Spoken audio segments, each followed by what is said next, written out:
I guess talking about murder statistics, you never say they're pleasing, but this is not bad relative to what some might have expected. Well, as far as I'm concerned, one homicide is one death too many. One victim of violent crime is one too many. But even our harshest critics will have to accept the progress we've made is quite remarkable. The lowest number of murders in London ever on a per capita basis since records began. The fewest number of under-25s killed this century. The fewest number of teenagers killed in 3 decades. And we've had a sustained focus on a public health approach, being tough on crime, on enforcement, supporting the police, doubling investment from City Hall, and tough on the complex causes of crime, early intervention and prevention by setting up England's first violence reduction unit, giving young people positive things to do, youth clubs, youth workers, mentors, after-school clubs, holiday schemes, and it's making a difference. As you said, one is too many, but 97 last year, down 11% from the year before and the lowest since 2014. What would you say to people, both domestically but almost perhaps more strikingly abroad, that frame the situation as very different from that? Well, we've seen politicians and commentators spam social media feeds with a stream of distortion and untruths. What is the evidence? The evidence is we are, on objective criteria, the #1 city in the world for tourism, for culture, for sports, for universities, for foreign direct investment, and now we're one of the safest, if not the safest cities in the world when it comes to homicide. We are safer than Paris, than Milan, than Rome, than Brussels, than Berlin. Twice, more than 2.5 times safer than New York, 5 times safer than LA, 12 times safer than Chicago.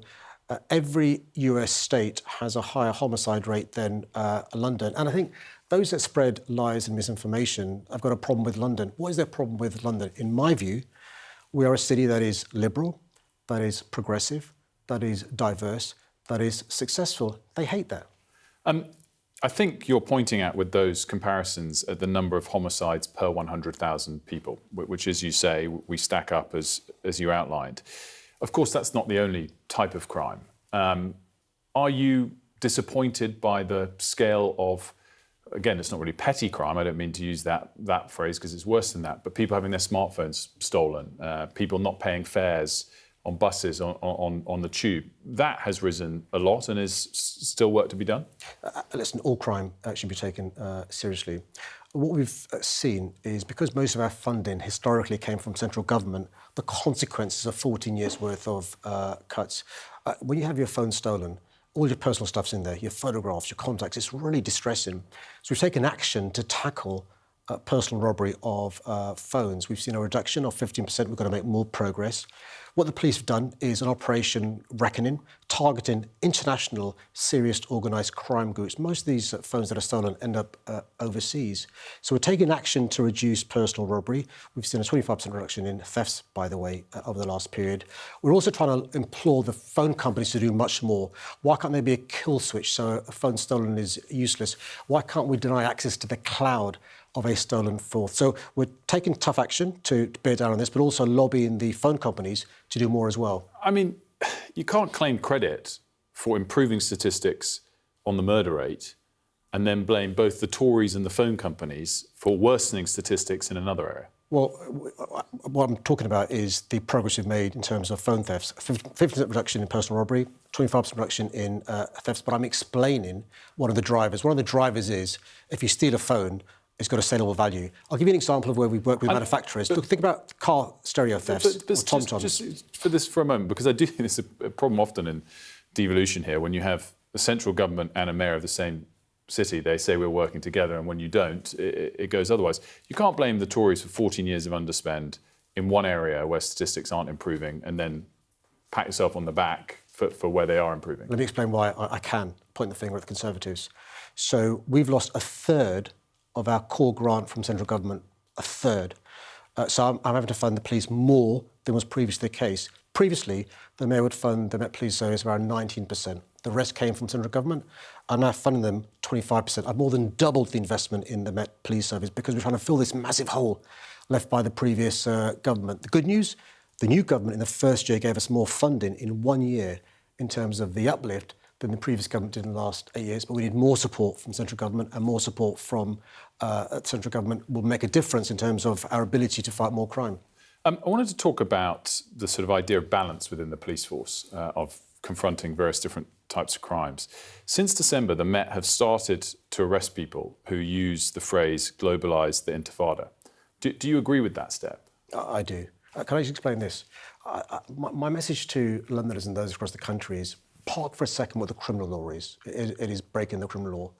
Actually, do you really want your neighbours who may be Jewish, your friends who may be Jewish, your colleagues who may be Jewish being scared? And that's what's happened over the last 3 years. There's a heightened fear amongst Jewish people. Now, yes, you may be breaking the law and you'll be arrested, but actually, let's not even go there. If you are cognizant that what you're saying is causing concern to your neighbours, don't say it. There are other ways to make your views heard loudly and clearly about what's happening in Gaza and the West Bank.